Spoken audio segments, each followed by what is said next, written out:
Learn can you, when, why, whose in Igbo. We are going to use all these words here to make sentences in Igbo. Let's go. Igbo, English. I nwere ike. I nwere ike.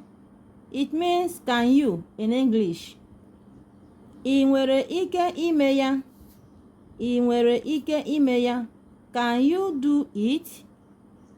I nwere ike ịchọtara m ya. I nwere ike ịchọtara m ya. Can you find it for me? I nwere ike ịchọtara ha. I nwere ike ịchọtara ha. Can you find it for them? I nwere ike ịchọta ya. I nwere ike ịchọta ya. Can you find it? Maybe you're looking for something. Another word says ole mgbe.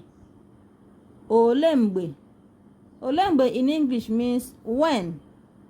When. Ole mgbe ị ga-abịa. Ole mgbe ị ga-abịa. When are you coming?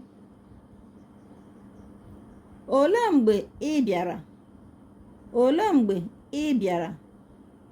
When did you come? Ole mgbe ọ bịara. Ole mgbe ọ bịara.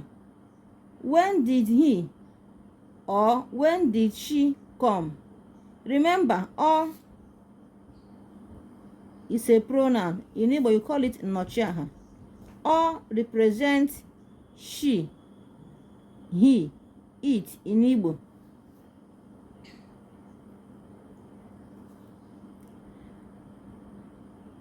Maka gịnị? Maka gịnị? Why in English? Maka gịnị? Why? Maka gịnị ka i jiri mee ya? Maka gịnị ka i jiri mee ya?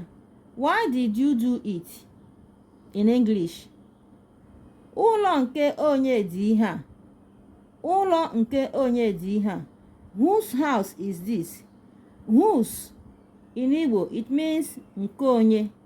Nke onye means whose in English.